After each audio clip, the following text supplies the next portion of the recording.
What if the boy everyone laughed at became the one nobody could ignore? Noah Parker was the joke of his school. Every time he spoke, students laughed.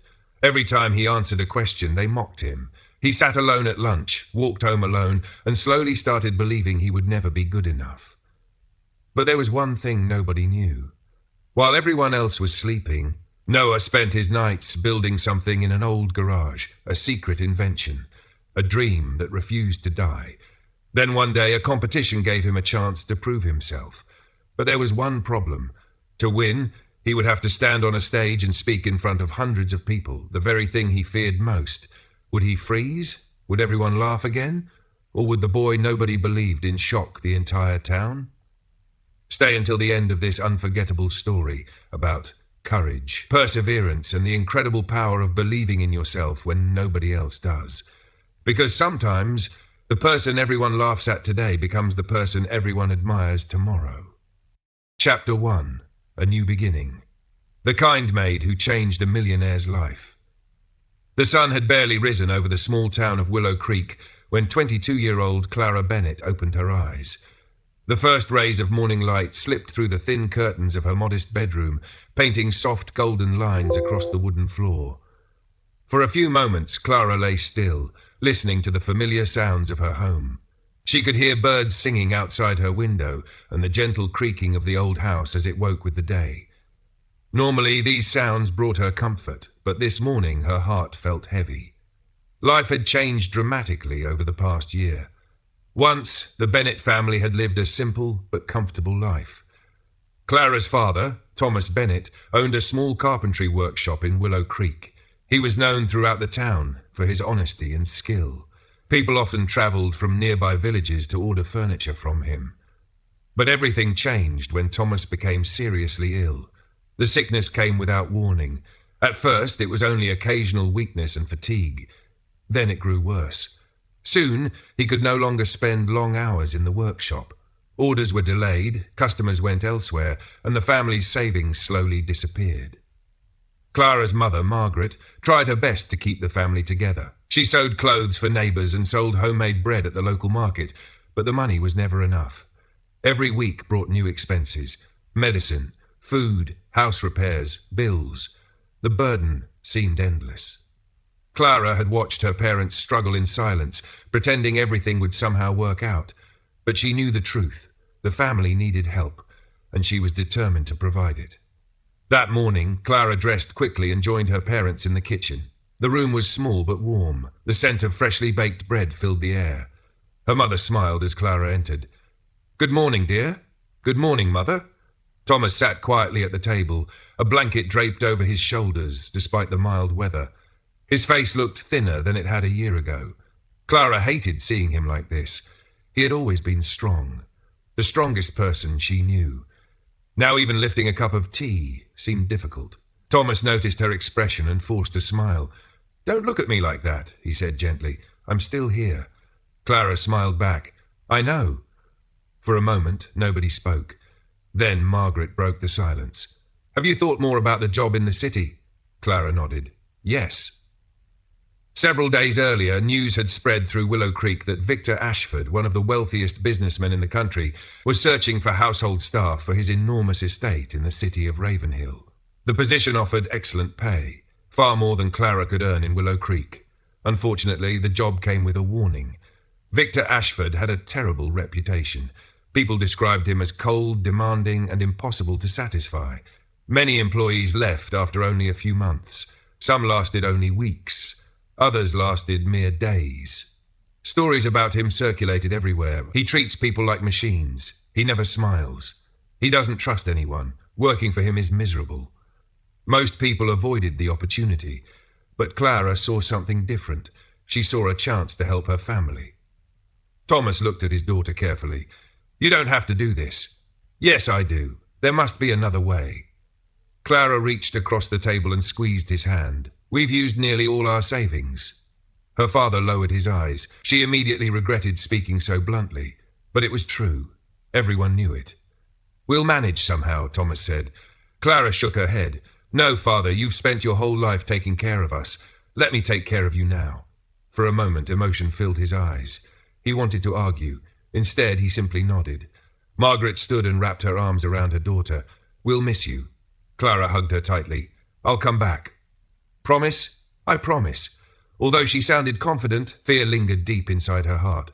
She had never left Willow Creek, never travelled alone, never worked in a grand mansion, and certainly never met a millionaire. Yet she knew she had no choice. 2 days later, Clara packed her belongings into a single worn suitcase. She owned very little: a few dresses, several books, family photographs, a notebook, and a silver necklace that had belonged to her grandmother. Everything she valued fit inside one small case. The morning of her departure, the entire town seemed quieter than usual. Perhaps it only felt that way because Clara was nervous. Neighbours stopped to wish her luck. Shopkeepers waved goodbye. Friends promised to write letters. As the stagecoach prepared to leave, Clara hugged her parents one last time. Her mother cried openly. Her father held her shoulders. "You are stronger than you think." Clara swallowed hard. "I'll make you proud." "You already have." The coach driver called for passengers. Clara climbed aboard. As the horses began moving, she looked back through the window. Her parents stood together in the road, growing smaller and smaller until they disappeared from sight. Only then did Clara allow tears to fall. The journey to Ravenhill took nearly 8 hours. The scenery changed gradually. Rolling fields became busy roads. Quiet farms became crowded neighbourhoods. Small cottages became towering buildings. By late afternoon, Ravenhill appeared on the horizon. Clara stared in amazement. She had never seen anything so large. The city seemed alive. People hurried through the streets. Carriages moved in every direction. Merchants shouted from market stalls. Music drifted from distant cafes. Everything felt bigger, faster, louder, more exciting, and more intimidating. When the coach finally stopped at the central station, Clara stepped onto the bustling street. For a moment, she simply stood there, overwhelmed. Then she remembered why she had come. She took a deep breath and unfolded the piece of paper containing the address of Ashford Manor.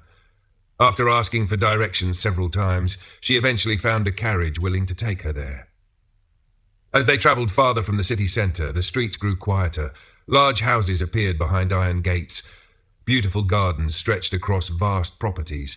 Wealth surrounded her on every side. Yet nothing prepared her for what she saw when they reached Ashford Manor. The carriage slowed, then stopped. Clara's eyes widened. The estate was enormous. Massive stone walls surrounded the property. Elegant fountains decorated the entrance. Perfectly trimmed hedges lined the pathways. The mansion itself looked less like a home and more like a palace. 3 stories high, dozens of windows, tall columns, grand balconies. It was unlike anything she had ever imagined. The driver unloaded her suitcase. "Good luck," he said. Clara wasn't sure whether his tone was encouraging or sympathetic. She approached the gates. A security guard greeted her. Name? Clara Bennett. He checked a list, then nodded. Expected. The gates slowly opened. As Clara walked toward the mansion, nervous thoughts raced through her mind. What if she wasn't good enough? What if she failed? What if the stories were true? A woman in a dark uniform greeted her at the front entrance. She appeared to be in her 50s and carried herself with authority. "I'm Mrs. Hawthorne, the housekeeper." "Nice to meet you." Mrs. Hawthorne examined Clara carefully, not unkindly, but thoroughly. "You arrived on time. That's a good start." Clara smiled nervously. "Thank you." Mrs. Hawthorne led her inside. The interior was even more impressive than the exterior. Crystal chandeliers hung from high ceilings. Paintings decorated the walls. Marble floors reflected the light. Everything looked expensive. Perfect, yet strangely empty. The mansion felt beautiful but lifeless, like a museum rather than a home. As they walked through endless hallways, Clara noticed something unusual. There were very few people. For such a large estate, the atmosphere felt quiet. Too quiet. Finally, Mrs. Hawthorne stopped near a staircase. "Before you begin work, there are some things you should know." Clara listened attentively. "The staff is expected to maintain the highest standards." "I understand. Mr. Ashford values punctuality." "I understand. He dislikes unnecessary conversation." Clara nodded again. Mrs. Hawthorne hesitated, then added quietly, "And he prefers not to be disturbed." Clara remembered all the stories she had heard, the cold millionaire, the difficult employer, the lonely man. Suddenly the mansion's silence made more sense. "Is he really as strict as people say?" Clara asked carefully. Mrs. Hawthorne considered the question. Finally she answered, "Mr. Ashford is not cruel." Clara felt relieved, "but he is a deeply unhappy man." The answer surprised her. Mrs. Hawthorne continued, "Most people see his temper. Few people see his pain." Before Clara could ask what she meant, footsteps echoed from the upper floor. The housekeeper immediately straightened. "He's coming." Clara's heart began racing. A tall man descended the staircase. He appeared to be in his early 60s. His dark suit was perfectly tailored. His silver hair was neatly combed. His posture was confident. Yet there was something tired about him. Something distant. His eyes briefly met Clara's. For reasons she could not explain, she felt sadness behind them. Mrs. Hawthorne spoke first. "Sir, this is Clara Bennett, the new maid." Victor Ashford studied her. The silence stretched. 1 second, 2 seconds, 5. Clara wondered if she should say something. Then he finally spoke. "Have you worked in a house like this before?" "No, sir." "Then you have much to learn." His voice was calm but cold. "I'll work hard. I expect that." Another silence followed. Then he turned away. Mrs. Hawthorne looked embarrassed, but Clara wasn't offended. Instead, she found herself curious. Victor Ashford had everything a person could want: money, power, a magnificent home. Yet he looked less happy than many of the poor families in Willow Creek. As he disappeared down the hallway, Clara couldn't stop thinking about Mrs. Hawthorne's words. Most people see his temper. Few people see his pain. That evening, Clara unpacked her belongings in a small staff room overlooking the gardens. The room was simple but comfortable. As the sun set beyond the distant trees, she sat beside the window and looked across the enormous estate. Everything felt unfamiliar. The city, the mansion, the people, the future. Yet despite her fears, she felt something else. Hope. She had come to Ravenhill to help her family, but somehow she sensed that this journey would become much more important than she imagined. Far below, lights began appearing throughout the estate. The mansion glowed against the darkening sky. Beautiful, silent, lonely. Clara watched it carefully. She had arrived only hours earlier. Already, she could feel that Ashford Manor held secrets. And at the centre of those secrets stood Victor Ashford, the wealthy millionaire whose life was about to change in ways neither of them could yet imagine. End of Chapter 1. Chapter 2. The Man Behind the Mansion. The next morning, Clara woke before sunrise. For a few moments she forgot where she was. Then she saw the unfamiliar ceiling above her bed and remembered. Ashford Manor. Her new job. Her new life. The room was quiet except for the distant chirping of birds outside the window.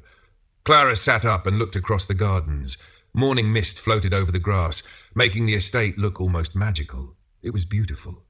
Yet there was still something strange about the place. Something lonely. After dressing quickly, Clara joined the household staff in the kitchen. The room was already busy. Cooks prepared breakfast, servants carried trays, housekeepers organised schedules. Everyone moved efficiently, speaking in low voices. Mrs. Hawthorne stood near a large table checking a clipboard. When she saw Clara, she nodded. "Good, you're early." "My father always said that being late creates problems before the day even begins." A faint smile appeared on Mrs. Hawthorne's face. "Your father sounds wise." Clara smiled. "He is." For the next several hours, Clara worked non-stop. She dusted furniture, cleaned hallways, polished mirrors, organised guest rooms that hadn't been used in years. The mansion seemed endless. Every corridor led to another corridor. Every room opened into 3 more. By midday, Clara felt as though she had walked several miles. Yet she enjoyed the work. Being busy kept her mind from worrying about home. As she carried fresh linens upstairs, she noticed something unusual. Most of the rooms looked untouched, perfectly maintained, perfectly empty. One room contained children's toys. Another held shelves filled with books and photographs. A third contained musical instruments covered with protective cloth. Each room seemed frozen in time, as if someone had simply stopped using them one day. Clara wanted to ask about them, but she remembered Mrs. Hawthorne's warning, "Don't ask unnecessary questions," so she remained silent. The silent breakfast. The following morning, Clara was assigned to help serve breakfast. At exactly 7 o'clock, Victor Ashford entered the dining room. The room itself was enormous. A long, polished table stretched across the centre. Crystal chandeliers hung above. Tall windows allowed sunlight to pour inside. The table could easily seat 20 people. Only one chair was occupied. Victor sat alone. A servant placed coffee beside him. Another served toast. A third delivered fruit. Nobody spoke. The silence felt unnatural. Clara watched from a distance. Victor unfolded a newspaper and began reading. His expression never changed. He didn't smile. He didn't seem angry either. He simply looked detached, like a man existing without truly living. The thought surprised Clara. She had known many poor people in Willow Creek. Most faced daily struggles, yet many still laughed, still shared meals, still enjoyed life.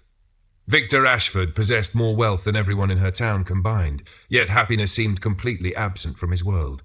As breakfast ended, Victor stood and prepared to leave. Suddenly he stopped. His eyes landed on Clara. "You." Clara nearly dropped the tray she was carrying. "Yes, sir?" "The flowers in the west hallway." "Sir?" "They haven't been replaced. Clara remembered seeing them yesterday. The roses had started wilting." "I'm sorry, sir." Victor stared at her. For a moment she expected criticism. Instead, he simply said, "See that it is done." Then he walked away. Clara blinked. That was all? No anger, no shouting, no threats, just a simple instruction. Perhaps the stories had exaggerated his reputation, or perhaps she had simply caught him on a good day. A curious discovery. That afternoon, Clara replaced the flowers as requested. While arranging fresh roses, she noticed a framed photograph on a nearby table. It showed Victor standing beside a beautiful woman and a young boy. All three were smiling, genuinely smiling. The difference was astonishing. The man in the picture looked nothing like the Victor Ashford she knew. This version looked happy, relaxed, alive. Clara studied the image carefully. The woman appeared kind and elegant. The boy looked around 10 years old. A family, a real family. Before Clara could look longer, a voice startled her. "That photograph was taken 20 years ago." She turned quickly. Mrs. Hawthorne stood behind her. "I'm sorry," Clara said. "I wasn't trying to pry." The housekeeper walked closer. Her expression softened as she looked at the picture. "His wife, Eleanor. And their son? Daniel." Clara glanced at the smiling faces. "What happened?" Mrs. Duff. Hawthorne hesitated. For a moment, Clara thought she wouldn't answer. Then she spoke quietly. "Eleanor died." Clara's heart sank. "Oh, it happened 18 years ago." The silence that followed felt heavy. "What about his son?" Clara asked carefully. Mrs. Hawthorne sighed. "They had a disagreement many years later. And Daniel left." The answer was short, but Clara sensed a much larger story behind it. A painful one. "He hasn't come back?" Mrs. Hawthorne shook her head. "No." Clara looked at the photograph again. For the first time, she began understanding the sadness hidden within Ashford Manor. This mansion wasn't empty because Victor preferred solitude. It was empty because everyone he loved was gone. An unexpected moment. Several days passed. Clara continued working hard. She learned routines, memorized schedules, earned the respect of other staff members. Everyone liked her. She was cheerful, reliable, kind, qualities that seemed increasingly rare in the mansion. One rainy afternoon, dark clouds covered Ravenhill. Heavy rain struck the windows. Thunder echoed across the estate. Most people remained indoors. While carrying laundry through a hallway, Clara noticed light coming from a small room she had never entered before. The door stood slightly open. Inside sat Victor Ashford, alone. Again, he was staring at a fireplace, not reading, not working, simply staring. For a moment, Clara considered walking away. Then she noticed something, the photograph, the same family photograph she had seen earlier. It rested in his hands. Victor looked older than usual, tired, broken, almost. Without thinking, Clara took a step forward. The floorboard creaked. Victor looked up immediately, his expression hardened. "What is it?" "I'm sorry, sir." Clara hesitated. "I didn't mean to disturb you." "Then why are you here?" She almost left, almost, but something stopped her. Perhaps it was the loneliness she saw in his eyes, or perhaps it was simply her nature. "I was wondering if you'd like some tea." Victor looked surprised. The question clearly caught him off guard. "Tea?" "Yes, sir." Silence. "I didn't ask for tea." "I know." Another silence, longer this time. Finally, Clara added, "You just looked like you might need some." Victor stared at her. No servant had ever said such a thing. Employees followed instructions. They completed tasks. They avoided personal conversations. But this young woman had noticed something nobody else seemed willing to acknowledge, that he was hurting. For several seconds, neither spoke. Then Victor looked back toward the fireplace. "Very well." Clara smiled. "I'll bring some." 20 minutes later, she returned carrying a silver tray, fresh tea, warm biscuits, a small bowl of honey.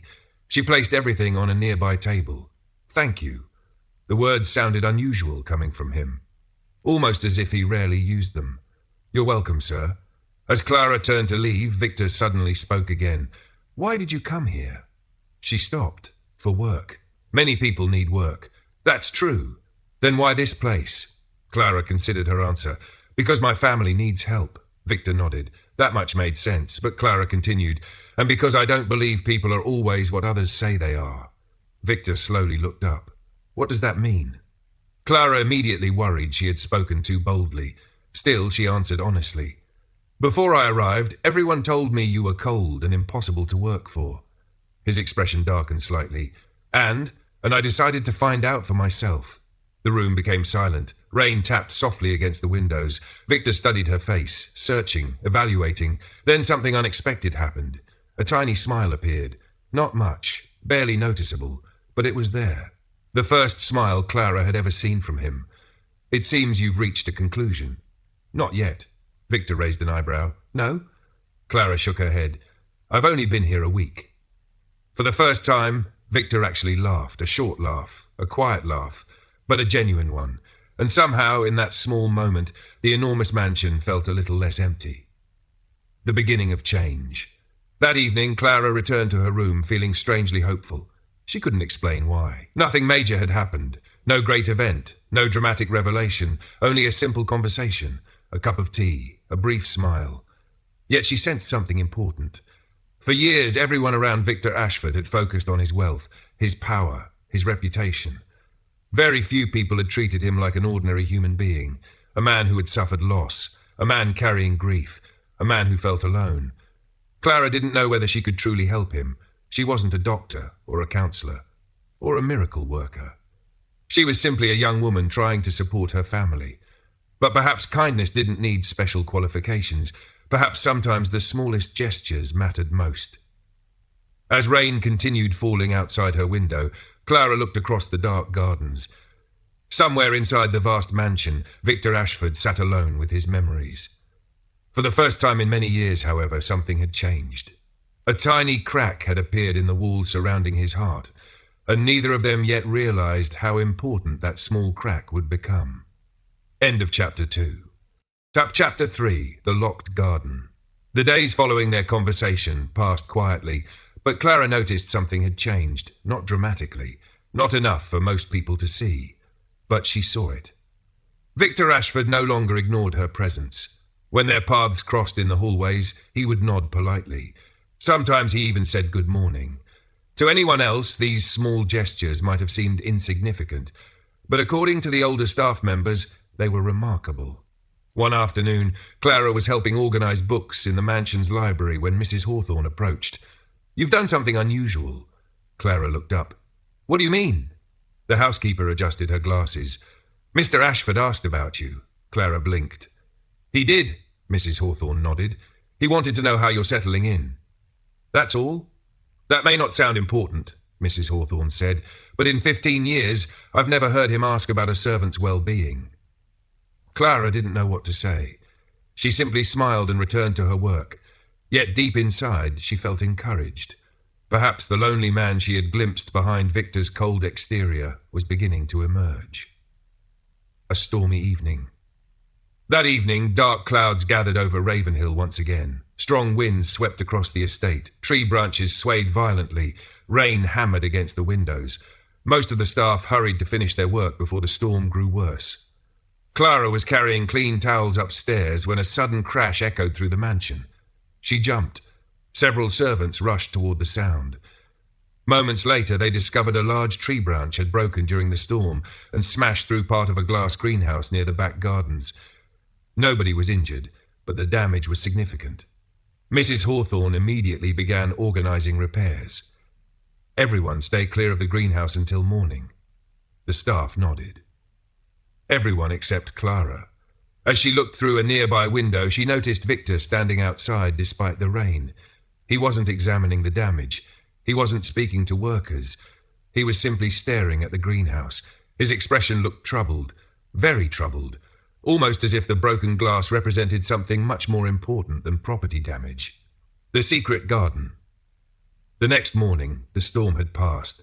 Sunlight sparkled across rain-soaked grass. Repair workers arrived early to fix the greenhouse. While helping move supplies, Clara overheard two gardeners talking. "It's a shame." "What is?" "The garden." "The rose garden?" "No, the one behind the greenhouse." Clara's curiosity immediately awakened. "What garden?" she asked. The older gardener looked surprised. "You don't know?" "No." The men exchanged glances. Then one shrugged. "I suppose nobody's shown you." "What is it?" "A private garden." "Private?" "It belonged to Mrs. Ashford." Clara's eyes widened. Victor's late wife. The gardener pointed toward a distant section of the estate hidden behind tall hedges. "She designed it herself." "Can people visit?" The gardener shook his head. "Not anymore." "Why not?" "Mr. Ashford closed it after she died." The answer left Clara silent. Closed it. 18 years ago. Suddenly she remembered the sadness on Victor's face while staring at the greenhouse. The garden wasn't simply a piece of land. It was a memory. A painful one. A forgotten place. Later that afternoon, Clara found herself walking near the greenhouse. The repair crews had finished most of their work. Everything looked normal again. Almost. As she passed a narrow stone path, she noticed an old iron gate partially hidden behind climbing vines. The gate stood slightly open. Beyond it lay a garden unlike any she had ever seen. For a moment, Clara hesitated. She knew she shouldn't enter. Yet curiosity pulled her forward. Slowly, she stepped through the gate. The garden was beautiful and heartbreaking. Stone pathways wound between flower beds. A small fountain stood at the center. White roses climbed wooden arches. Birds fluttered among the trees. Even after years of neglect, the place retained its charm. But nature had begun reclaiming it. Weeds grew between stones. Bushes spread wildly. Flowers struggled without care. The garden felt abandoned, like a beautiful story interrupted before reaching its ending. Clara walked slowly along the paths. She imagined Eleanor Ashford planting flowers here, laughing, dreaming, creating something special. Then she noticed something carved into a stone bench. Where kindness grows, happiness follows. The words seemed simple, yet somehow they touched her deeply. A voice suddenly interrupted her thoughts. "You shouldn't be here." Clara turned. Victor stood at the entrance. Her heart sank.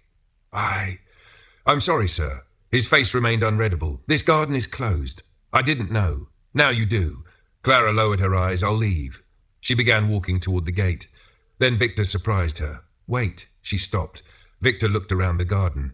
For several moments neither spoke. Finally he said quietly, "My wife loved this place." Clara remained silent. "He spent 3 years designing it." His voice softened. Every flower was chosen personally. The sadness in his words was unmistakable. Clara glanced at the overgrown paths. It must have been beautiful. Victor gave a bitter smile. It was. For the first time, Clara noticed genuine grief in his eyes. Not anger, not coldness. Grief, the kind that never completely disappears. Memories that refuse to fade. Victor slowly walked toward the fountain. Clara followed several steps behind. The roses were her favorite. He pointed toward a neglected flower bed. The fountain was Daniel's idea. His son's name seemed difficult for him to say. He was only 10 when it was built. For a moment, Victor almost smiled. He insisted the fish needed a castle. Clara looked into the fountain. A tiny stone castle still stood beneath the water, weathered by time, forgotten by most people, but still there, still waiting. "It sounds like he was creative," Clara said. Victor nodded. "He was." Silence returned. A painful silence, the kind that follows memories. Finally, Clara asked softly, "Why did you stop coming here?" Victor stared at the fountain, his jaw tightened. "Because every corner reminds me of what I lost." The answer was immediate, honest, raw. For several seconds, neither spoke. Then Clara looked around the garden once more. The flowers, the pathways, the fountain, the memories, everything here represented love. Not loss, love. And somehow she felt compelled to say so. "Or maybe," she said carefully, "it reminds you of what you had." Victor looked at her. "What?" "Eleanor loved this place." "Yes." "And your son helped build it." "Yes." Clara took a deep breath. "Then this garden isn't only about losing them." Victor's expression hardened slightly. "You don't understand." "No," Clara admitted. "I don't. How could she? She had never lost a spouse, never been separated from a child, but she continued anyway. Still, I think people who love us leave pieces of themselves behind. Victor said nothing. The garden is one of those pieces. For a long moment, the only sound was water trickling from the fountain. Then Victor quietly turned away. I have work to do. And without another word, he left. The garden begins to change. The following morning, Clara was surprised to find several gardeners working inside the abandoned garden. Weeds were being removed. Bushes were being trimmed. Flowers were being replanted. Confused, she approached one of them. What happened? The gardener smiled. Mr. Ashford gave orders. He did? Yesterday evening. Clara looked around in amazement. The transformation had already begun. The neglected garden was coming back to life, just like that, without explanation, without announcement. Victor had made his decision quietly, yet the meaning was obvious. For the first time in 18 years, he had chosen not to hide from the memories. He had chosen to preserve them, honor them, perhaps even embrace them. As Clara watched workers restoring the garden, a warm feeling spread through her chest. The change was small, but it mattered, because healing rarely happens all at once. It happens one step at a time, one choice at a time, one act of courage at a time. And somewhere deep inside Victor Ashford's guarded heart, the first real steps toward healing had finally begun. What neither of them knew was that a much greater challenge was approaching. A challenge connected not to the past, but to the son who had been absent for nearly 10 years. And soon that challenge would change everything. End of Chapter 3. Chapter 4. The Letter Never Sent. The restoration of the garden continued for several weeks. Day by day, life slowly returned to the forgotten place. The overgrown hedges were trimmed. Fresh flowers filled the empty beds. The fountain sparkled once again. The small stone castle Daniel had placed there as a child remained untouched, exactly where it had always been. Many members of the staff noticed the changes, but they noticed something even more surprising. Victor Ashford was changing too. Not completely, not overnight. Yet little differences appeared every day. He spent less time locked inside his office. He spoke more politely to employees. Sometimes he even walked through the gardens in the evenings. The mansion still felt quiet, but it no longer felt lifeless. For the first time in years, hope seemed to exist within its walls. One afternoon, Clara was arranging books in the library when Victor entered unexpectedly. She immediately stood. "Good afternoon, sir," Victor nodded. "Miss Bennet?" The formal title made Clara smile slightly. Victor glanced around the room, then toward the window, then back at Clara. It was obvious he wanted to say something, yet he seemed unsure how to begin. Finally, he spoke. "Would you walk with me?" Clara blinked. "Sir, the garden." She quickly nodded. Of course, a walk through memories. The afternoon sun cast golden light across the estate. The restored garden looked beautiful. White roses bloomed beneath the arches. The fountain flowed peacefully. Birds sang from nearby trees. As they walked along the stone paths, Victor remained silent. Clara sensed he was thinking deeply. Finally, he stopped near the fountain. "My wife used to bring Daniel here every Sunday." Clara listened. He loved feeding the fish. A faint smile appeared. He always brought too much food. For a moment, Victor seemed far away. Lost in another time, a happier time. "When Eleanor died," he continued, "I buried myself in work." His voice was calm, but the sadness beneath it was unmistakable. "I convinced myself it was necessary." Clara said nothing. Some stories needed room to breathe. "I thought success would distract me." Victor laughed bitterly. It didn't. The sound echoed softly through the garden. "Instead, I worked more." His eyes drifted toward the mansion. Then more. A pause, and more. The silence that followed felt heavy. Eventually, Clara asked softly, "And Daniel?" Victor's expression changed immediately. Pain, regret, guilt all appeared at once. "We argued." His answer was short, but Clara sensed the story was much larger. "What happened?" Victor stared into the fountain. For several moments she thought he wouldn't answer. Then he spoke. He wanted a different life. A different life? He didn't want to join my business. Victor shook his head slowly. He wanted to become a teacher. The answer surprised Clara. A teacher? History. A faint smile appeared. He loved history. Clara felt her chest tighten. The situation suddenly seemed very familiar.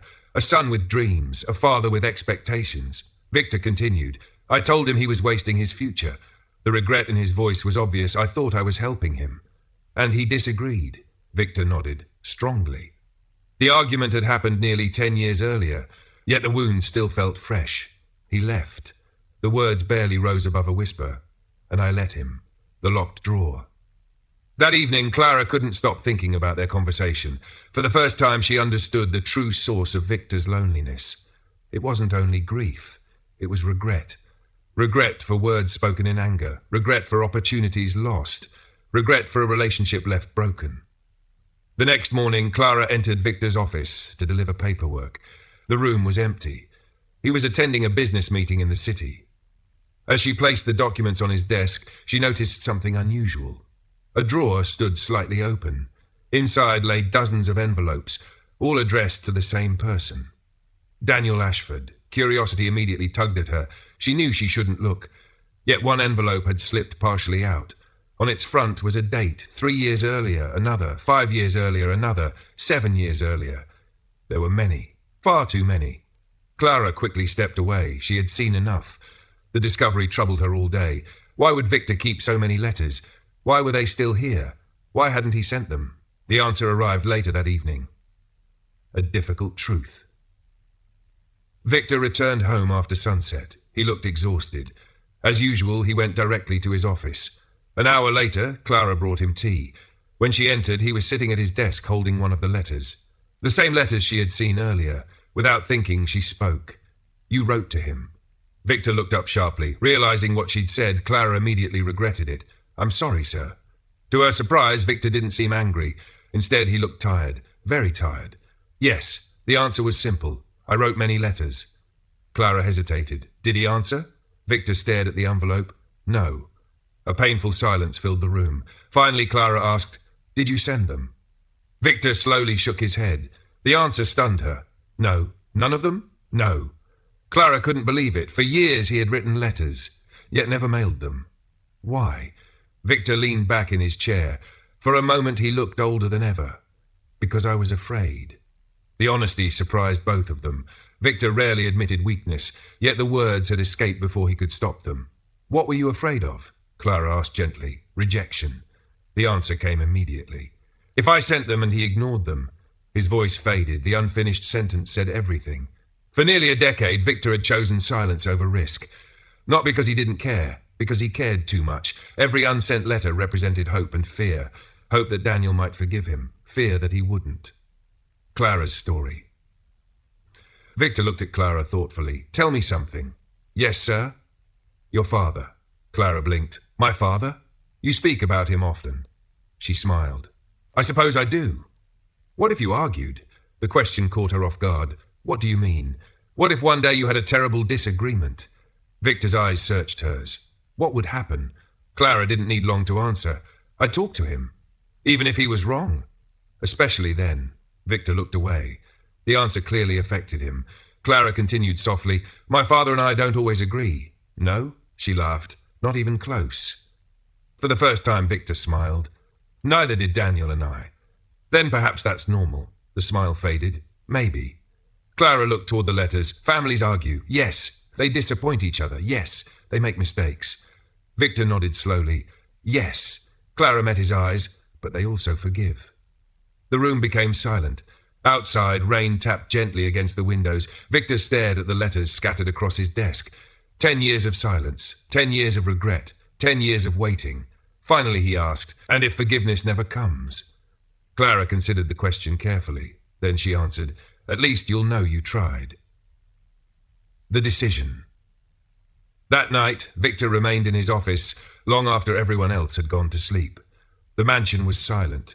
The only light came from his desk lamp. Around him lay dozens of unsent letters. Some were short, some were several pages long. Each represented a conversation he had been too afraid to begin. For years, they had remained hidden inside a drawer, safe, unanswered, unread.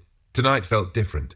Slowly, Victor opened the newest letter, then another, then another. He reread words written over many years, apologies, memories, regrets, love, everything he had never said aloud. Around midnight, he reached for a fresh sheet of paper. For a long time, he stared at the blank page. Then he began writing, not as a businessman, not as a millionaire, not as a man concerned with pride, as a father. When he finally finished, the first rays of dawn were beginning to appear. Victor folded the letter carefully. placed it inside an envelope, and wrote a name he had not contacted in nearly 10 years. Daniel Ashford. This time the letter would not remain in a drawer. This time it would be sent. As Victor sealed the envelope, he felt something unfamiliar. Fear. Hope. And perhaps for the first time in a very long while, faith. Because somewhere beyond Ravenhill, beyond the years of silence, beyond the mistakes and misunderstandings, his son was still out there. And soon, Daniel Ashford would receive a letter that had taken 10 years to write. Whether it would heal their relationship or break Victor's heart completely, neither man yet knew. End of Chapter 4. Chapter 5, The Competition Day. For weeks, Noah Parker had imagined this day. Sometimes the vision ended with applause. Other times it ended with laughter. But no matter how many times he imagined it, nothing prepared him for the reality. The morning of the regional Young Innovators competition arrived cold and grey. Before sunrise, Noah was already awake. He sat on the edge of his bed staring at the clock. 5:12 a.m. His stomach felt like it was full of stones. Sleep was impossible. Every time he closed his eyes, he pictured the presentation, the audience, the judges, the stage, the possibility of failure. After a while, he gave up trying to rest and walked downstairs. The house was quiet. Only the soft hum of the refrigerator broke the silence. Noah poured himself a glass of water and stood by the kitchen window. Outside, dawn slowly painted the horizon. Today would change something. He didn't know exactly what, but he felt it. Whether he won or lost, he would never be quite the same after today. A family support. A few minutes later, his father entered the kitchen. Daniel immediately noticed Noah's expression. Nervous? Noah laughed weakly. Terrified? His father nodded. Good. Noah blinked. Good means you care. That wasn't the answer Noah expected. Daniel poured coffee and sat across from him. When I opened my repair shop years ago, I couldn't sleep for days. You? Absolutely. Noah looked skeptical. His father always seemed confident, steady, unshakable. Daniel smiled. Confidence isn't something people are born with. What is it? Something you build. The answer stayed with Noah. Confidence wasn't magic. It wasn't luck. It wasn't something reserved for special people. It was something built through effort. The same way inventions were built, one piece at a time. At breakfast, his mother hugged him before he left.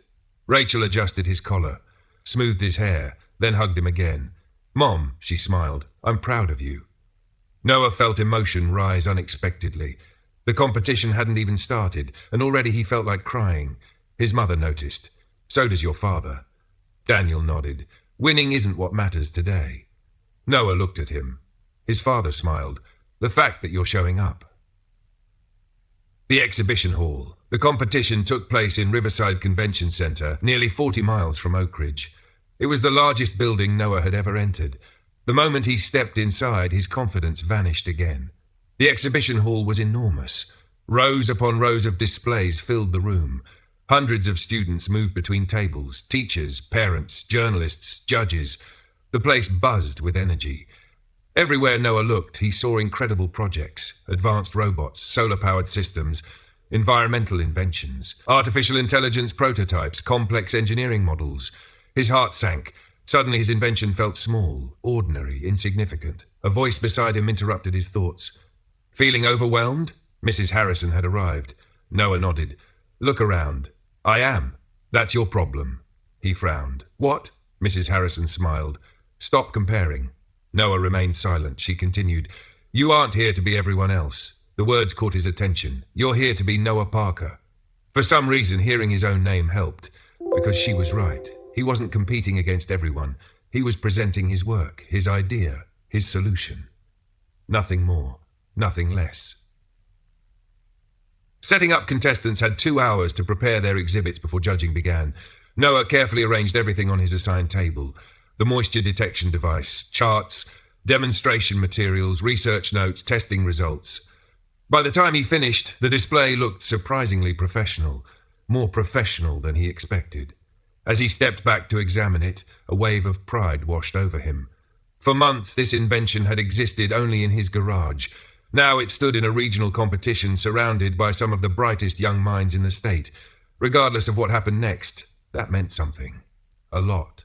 An unwelcome surprise. Then Noah heard a familiar voice. Oh, great. His stomach dropped. Tyler Brooks. Of course. Apparently Tyler had entered the competition too. His project occupied a nearby display table. Tyler walked over with two friends. The same confident smirk sat on his face. I didn't expect you to make it this far. Noah sighed internally. Not today. Please not today. Tyler glanced at the device. This is it? Noah remained silent. Tyler continued. Looks smaller than I expected. His friends laughed. But something felt different. The comments didn't hurt as much anymore. Now, perhaps because Noah had spent too much time building the invention to care about Tyler's opinions. Or perhaps because he finally understood something important. People who constantly mocked others usually carried their own insecurities. Tyler's confidence wasn't as perfect as it appeared. Noah could see that now. For the first time ever, he looked directly at him. If you spent as much time working as talking, you'd probably have a better project. Silence. Tyler stared. His friends stared. Even Noah was surprised. The words had escaped before he could stop them. Tyler opened his mouth, then closed it. For once, he had no response. Noah turned back to his display. Conversation over. By noon, judging began. Teams of experts moved from table to table. Each group included engineers, scientists, educators, and business leaders. Noah watched nervously as they approached. One exhibit after another received questions. Some students looked confident. Others looked terrified. Then the judges arrived at Noah's table. A woman with silver hair smiled. Good afternoon. Good afternoon. The judges examined his display. One reviewed the research. Another studied the technical diagrams. A third inspected the device itself. Then came the questions. At first, Noah answered cautiously. Short responses. Careful explanations. But as the conversation continued, something unexpected happened. He became comfortable. The topic was his invention. Something he understood completely. Something he genuinely loved. Soon he found himself explaining testing procedures, sensor calibration, agricultural challenges, and water conservation strategies. The judges listened attentively. They weren't laughing. They weren't judging him. They were interested. Actually interested. One judge smiled. This is impressive. Another nodded. Especially considering your age. A third asked, how many prototypes did you build? Noah laughed. I stopped counting after 12. The judges laughed too. Not at him. With him. The difference felt enormous. When they finally moved to the next exhibit, Noah realized something.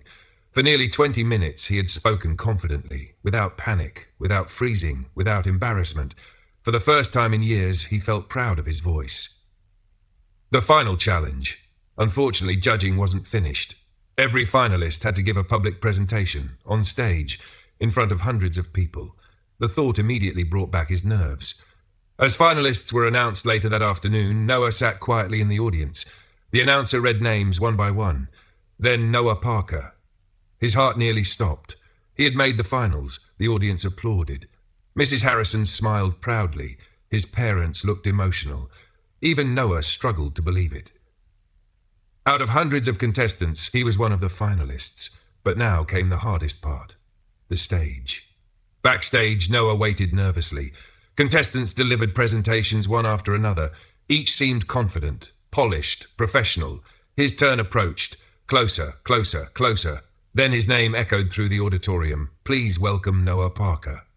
The audience applauded. Noah stepped onto the stage. The bright lights immediately blinded him. Hundreds of faces filled the darkness beyond. His pulse raced. His hands trembled. The old fear returned, the same fear that had haunted him for years, the same fear that had silenced him in classrooms, the same fear that had made him believe he wasn't good enough. For several seconds, he simply stood there, frozen. The room grew quiet, waiting, watching, and then he remembered something. His grandfather's farm, his father's encouragement, his mother's belief, Mrs. Harrison's support, the months of work, the broken prototypes, the failures, the sacrifices. This wasn't just a speech. This was his story, his journey, his invention, and nobody knew it better than he did. Slowly, Noah took a deep breath, then another. Finally, he smiled and began speaking. What happened next would change his life forever. End of chapter 5. In chapter 6, the speech that silenced the crowd, Noah faces his greatest fear and discovers that courage isn't about never being afraid. It's about speaking anyway. Chapter 6, the reunion. The news spread quietly through Ashford Manor. Daniel Ashford was coming home. Not permanently, not yet. But for the first time in 10 years, Victor's son would walk through the doors of the mansion again. The announcement changed the atmosphere of the estate almost immediately. The staff became excited. The gardeners worked harder than ever. The cooks began discussing menus weeks in advance. Even Mrs. Hawthorne seemed happier. But nobody changed more than Victor. For years he had moved through life like a man carrying an invisible weight. Now there was energy in his step, purpose in his actions, hope in his eyes. Every day he checked the calendar. Every day he imagined the reunion. And every day he worried, because hope and fear often travel together. Preparing for a guest. One morning, Victor called Clara into his office. She entered carrying her notebook. "You wanted to see me, sir?" Victor nodded, then surprised her. "I need your opinion." "My opinion?" "Yes," Clara smiled. "About what?" Victor stood and walked toward a nearby window. "The East Wing." "The East Wing? It hasn't been used in years." That wasn't entirely true. Everyone knew why the East Wing remained untouched. It had once belonged to Daniel, his bedroom, his study, his music room, his childhood memories. After Daniel left, Victor had ordered everything preserved exactly as it was. Nothing changed. Nothing moved. Time itself seemed frozen there. Victor looked thoughtful. "Do you think it should stay the same?" Clara considered the question carefully. "I don't know." Victor raised an eyebrow. "You don't know?" She shook her head. "If I came home after 10 years, I'd want to remember some things." "And others?" "I'd want room for new memories, too." Victor stared out the window. For several moments he remained silent. Then he nodded slowly. "I think you're right." Over the next few days, the East Wing was carefully refreshed. Nothing important was removed, but fresh flowers appeared. The furniture was restored. The rooms felt welcoming again, no longer frozen in the past, ready for the future. As the reunion approached, Victor became increasingly nervous. Clara noticed immediately. One evening she found him walking through the gardens, then back toward the mansion, then through the gardens again, and back once more. He looked like a man rehearsing a speech. "You're worried," Clara said. Victor sighed. "Is it that obvious?" "A little." Victor sat on a stone bench. "What if everything goes wrong?" Clara sat nearby. "What if it goes right?" Victor laughed softly. "You always answer questions with questions." "Only the difficult ones." The fountain bubbled quietly nearby. For a moment neither spoke. Then Victor asked, "Do you think he can forgive me?" Clara thought carefully. "I think forgiveness isn't a single moment." "What does that mean?" "It means people don't wake up one morning and suddenly forget years of pain." Victor nodded. That sounded true, but they can choose to move forward. The words stayed with him long after their conversation ended. Arrival day. The morning finally arrived. Bright sunlight covered the estate. The sky was clear. The gardens looked beautiful. Everything seemed perfect, except Victor's nerves. By noon, he had checked his watch at least 20 times. At 1 o'clock, he reviewed business reports he couldn't concentrate on. At 2 o'clock, he abandoned work entirely. By 3 o'clock, he stood near the front entrance, waiting, watching, hoping. At exactly 3:30, a black car appeared beyond the gates. Victor's heart immediately began racing. The vehicle moved slowly along the driveway. Closer, closer, closer. Then it stopped. For a moment, nobody moved. The world seemed to hold its breath. Finally, the passenger door opened. A man stepped out. Daniel. Older, wiser, different, yet unmistakably Daniel. Victor stared. His son stared back. 10 years disappeared into a single moment. Neither knew what to say. Neither knew how to begin. Then Daniel took a step forward. Victor did the same. The distance between them slowly disappeared. Finally, Daniel stopped. "So," Victor smiled nervously. "So." For a brief second, the situation felt almost absurd. 10 years of silence. And this was how it started. One awkward word. Then Daniel laughed. Victor laughed too, and suddenly the tension eased, not completely, but enough to begin. Meeting Lily. Meeting Lily. The rear door opened. A young girl jumped out of the car, around 8 years old, bright eyes, dark hair, a curious smile. Lily, Victor's granddaughter. She looked around the estate in amazement. Then toward Daniel. "Dad?" Daniel smiled. "This is your grandfather." Lily examined Victor carefully. Victor suddenly felt more nervous than he had during any business negotiation in his life. "Hello," he said. Lily tilted her head. "You're really rich." The adults burst into laughter. Victor laughed hardest of all. After several seconds, he wiped tears from his eyes. "That's quite an introduction," Lily grinned. "My mom said I should be honest. Victor immediately liked her, a lot. Your mother sounds wise." Lily nodded seriously. "She is." For the first time in years, genuine joy filled the entrance hall of Ashford Manor. Difficult conversations. The first day passed surprisingly well. Dinner felt awkward at times, understandably. 10 years could not disappear overnight. Yet nobody argued, nobody shouted, nobody reopened old wounds unnecessarily. Instead, they talked about life, about work, about memories, about Lily's school, about history, about anything and everything. That evening, after Lily went to bed, Victor and Daniel walked through the restored garden together. The same garden that had once been abandoned. The same garden Eleanor had loved. The same garden that helped begin Victor's healing. Daniel looked around quietly. "It looks beautiful." Victor nodded. "It needed attention." Daniel smiled faintly. Mom would have approved. The words filled the air between them. For a moment, neither spoke. Then Daniel looked at the fountain. "The castle is still there." Victor followed his gaze. The tiny stone castle remained exactly where Daniel had placed it decades earlier. "I never moved it." Daniel laughed softly. "I was 10. It was important." Silence followed. A comfortable silence. Then Victor finally spoke. "I'm sorry." Daniel looked at him. "No." Victor shook his head. "You don't." His voice trembled. "For years I convinced myself I was protecting your future." Daniel listened. "I thought I knew what was best." Victor lowered his eyes. "The truth is I was afraid." "Afraid?" "Afraid you'd choose a life different from mine." Daniel stared at him. Victor continued, "And instead of listening, I tried controlling."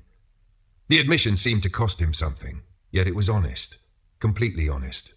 Daniel looked toward the fountain. For several moments he said nothing. Then he sighed. "I wasn't innocent either." Victor blinked. "What?" "I said things I regret." Daniel's voice softened. "I was angry. So was I." A faint smile appeared. That was the problem. Both men laughed quietly. The sound echoed through the garden, not because the past was fixed, but because they finally understood it. A family again. The visit lasted 4 days, 4 wonderful days. Victor spent time with Lily, told stories, played games, learned about her interests. Every moment felt precious, because every moment represented something he thought he had lost forever. One afternoon, Clara watched from a distance as Victor and Lily sat beside the fountain feeding fish. The scene reminded her of the stories he'd told about Daniel. For the first time, the mansion felt like a family home again. Not just a beautiful building. A home. Mrs. Hawthorne joined Clara. "Remarkable, isn't it?" Clara smiled. "What is?" The housekeeper looked toward Victor. "The difference." Clara nodded. It truly was remarkable. The man who once ate every meal alone now laughed with his son and granddaughter. The man who had hidden from memories now created new ones. The man trapped by regret had finally found hope, and somehow it had all begun with something very small. A conversation, a cup of tea, an act of kindness. As the sun began setting over Ashford Manor, Clara realized something important. Victor's reunion with Daniel was not the end of the story. It was the beginning of a new chapter, a chapter filled with second chances, and perhaps a chance for Clara's own life to change as well. Because Victor Ashford had not forgotten what she had done for him, not even close, and soon he would find a way to thank her. End of chapter 6. Now chapter 7. The boy everyone laughed at. The auditorium was silent. Hundreds of people sat waiting. The judges were seated near the stage. Contestants sat beside their families. Teachers watched proudly from their rows. And at the center of it all sat Noah Parker. His heart pounded so loudly he was certain everyone around him could hear it. The awards ceremony had begun. Soon, the winners would be announced. Noah clasped his hands together, tried to stay calm, failed completely. Beside him, his mother smiled. His father squeezed his shoulder. "Whatever happens," Daniel said quietly, "we're proud of you." Noah nodded, but his stomach still felt like it was full of rocks. Months of work, months of sacrifice, months of believing when nobody else did. Everything had led to this moment. The announcement. The announcer stepped toward the microphone. In third place. A student's name echoed through the auditorium. Applause followed. The winner walked onto the stage, accepted a medal, smiled for photographs, then returned to their seat. Noah clapped politely. His pulse continued racing. The announcer returned. In second place, another name. More applause. Another celebration. Another photograph. Now only one award remained. First place, the grand prize, the scholarship, the invitation to the State Innovation Expo. The room grew silent again. The announcer opened a small envelope, smiled, then looked toward the audience. This year's Regional Young Innovators Champion is... Noah held his breath. The entire auditorium seemed frozen. Then Noah Parker. For a second, nothing happened. The name didn't feel real. Surely he had heard wrong. Surely there had been some mistake. Then the audience erupted. Thunderous applause filled the auditorium. People stood, cheered, celebrated. His mother immediately burst into tears. His father looked stunned. Mrs. Harrison covered her mouth in disbelief. And Noah simply sat there, frozen, trying to process what had just happened. "Go," his father laughed. "That's your name!" The audience laughed warmly. Finally, Noah stood. His legs felt weak, his vision blurred, and somehow he made his way to the stage. The moment he never forgot. As Noah accepted the trophy, flashes from cameras illuminated the room. Applause continued. The judges congratulated him.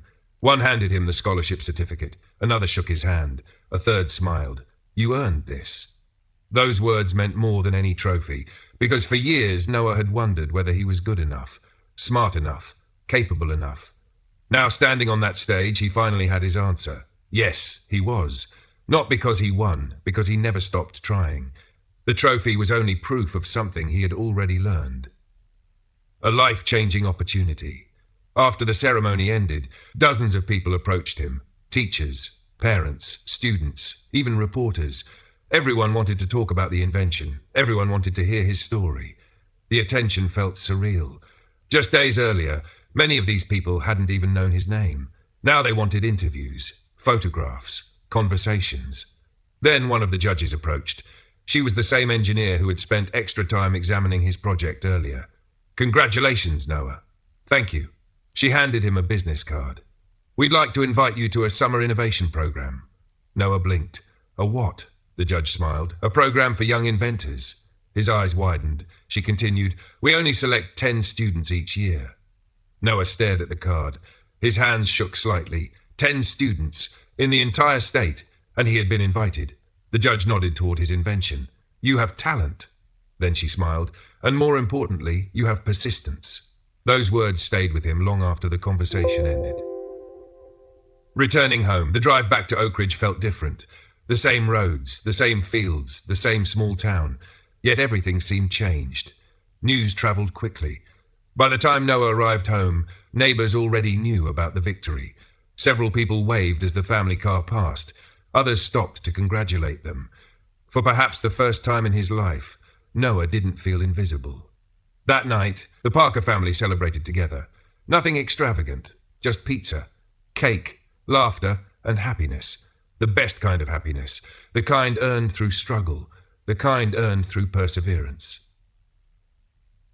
The school assembly. A week later, Oak Ridge Middle School held a special assembly. The principal wanted Noah to share his experience with the student body. The idea terrified him. A few months earlier, he would have refused immediately. But now things were different. Not because fear had disappeared, because he had learned something important. Fear didn't have to control him. As Noah walked onto the stage, hundreds of students watched. The same students who had seen him struggle. The same students who had heard the jokes. The same students who had laughed. Among them sat Tyler Brooks, quiet, attentive, different. Noah stepped toward the microphone. For a moment, memories flooded back. The embarrassment, the teasing, the loneliness, everything. Then he smiled and began speaking. The speech. "When I first entered this school, I wanted everyone to like me." The room became silent. Noah continued, "When people laughed at me, I thought something was wrong with me." Many students lowered their eyes. Some looked uncomfortable. Others listened carefully. "For years, I tried to become someone else." He paused. "Then I realized something." The room waited. The things people laughed at were the same things that made me different. Silence. The things that made me different were the things that helped me succeed. Several teachers nodded. Noah smiled. "I like science." A few students laughed softly, friendly laughter. "I like building strange machines." More laughter. "I ask too many questions." The audience smiled. And yes, sometimes I still get nervous speaking in front of people." The room laughed warmly, including Noah. Then his expression became serious. "If people laugh at your dreams, don't stop dreaming." Silence returned. "If people doubt you, don't stop believing in yourself." Students listened closely, because the people who change the world are usually the people who refuse to be exactly like everyone else. When he finished, the gymnasium erupted into applause, not because he was famous, not because he had won a competition, because he was telling the truth. Tash, 10 years later. 10 years passed. The shy teenager from Oak Ridge grew into a confident young inventor and engineer. His moisture detection technology continued improving. Farmers across the country began using versions of his system. Water usage decreased. Crop yields improved. Communities benefited. The invention that began in a cluttered garage eventually became a successful company. Yet despite his success, Noah never forgot where he came from. He never forgot Oak Ridge. He never forgot the garage. And he never forgot the laughter. One autumn afternoon, Noah returned to Oak Ridge Middle School as a guest speaker. Students filled the auditorium. Teachers smiled proudly. Many of the young faces staring at him reminded him of himself years earlier. Nervous, uncertain, searching for confidence. As he stepped onto the stage, applause filled the room. The boy everyone once laughed at was now standing before hundreds of students as an inspiration. Life had a funny way of working sometimes. The final lesson. Near the end of his speech, a student raised her hand. She looked nervous. What if people don't believe in you? The question instantly transported Noah back to his childhood, back to the hallways, back to the teasing, back to the doubts. He smiled gently, then answered, "Sometimes they won't." The room listened. "Sometimes people won't understand your dreams." He paused. "Sometimes they won't see your potential." Another pause. "And sometimes they might even laugh." The student nodded. Noah smiled. "But someone else's belief isn't what determines your future." The room became silent. "You do." For a moment, nobody spoke. Then applause slowly began, growing louder and louder and louder, until the entire auditorium stood. Noah looked around the room, at the students, the teachers, the future dreamers. And he realized something. Winning the competition had changed his life. But it wasn't the most important victory. The most important victory happened much earlier. The day he chose not to quit. The day he chose to believe in himself. Because that decision had changed everything. Moral of the story. People may laugh at your dreams. They may doubt your abilities. They may tell you that you are not good enough. But your future is not decided by their opinions. It is decided by your courage, your effort, and your willingness to keep moving forward when others expect you to stop. Because sometimes the boy everyone laughs at becomes the man everyone admires. The end.